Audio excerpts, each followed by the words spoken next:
Hello, this is Holly Hall from AskHollyHall.com. I'm a master astrologer and clairvoyant, remote viewing, past life regression, hypnosis therapy, and more. This is part 5 of a series of Who Am I and Why Am I Here? And today we're going to talk about setting goals.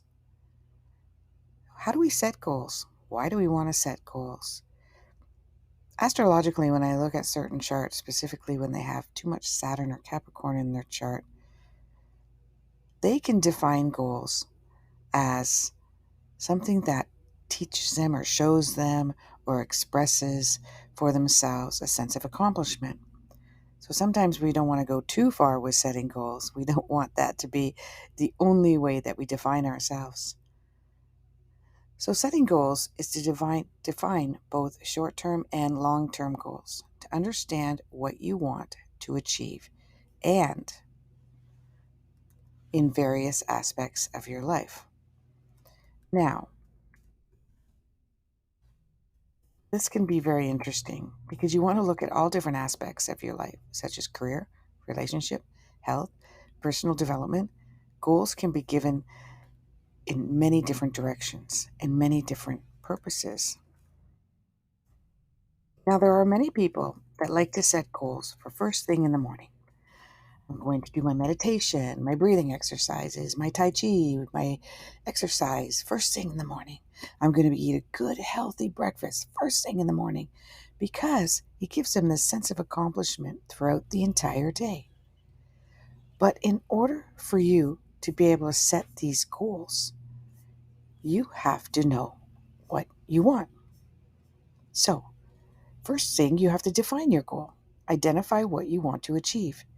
Your goals should be specific, clear, and achievable, but it has to be in flow with who you are.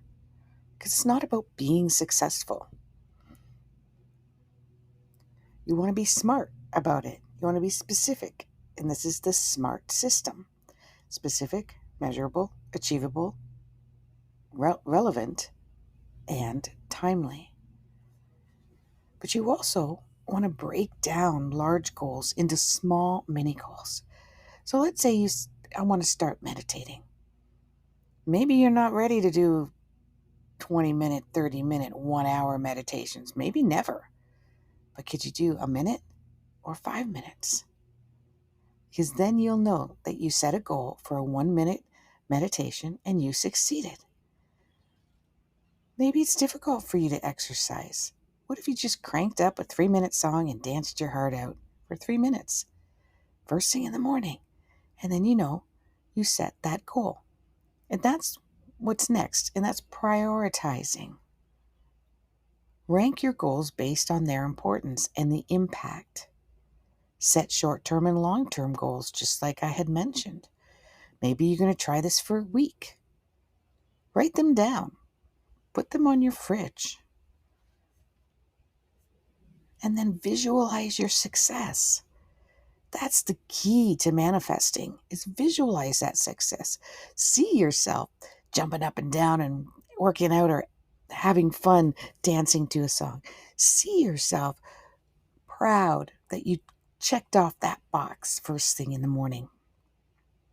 Sometimes many of us have to stay accountable when we set our goals. We want to share them with people.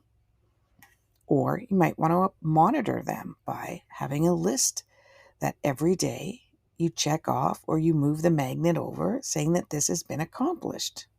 That's a good one. I think I might use that one. Celebrate milestones.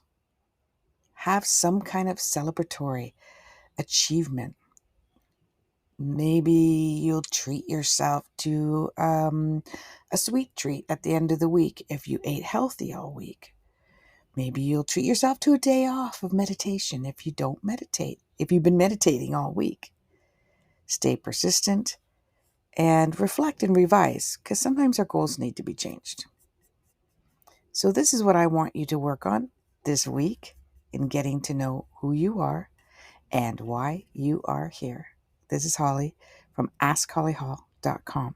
Often that's what I do for my clients.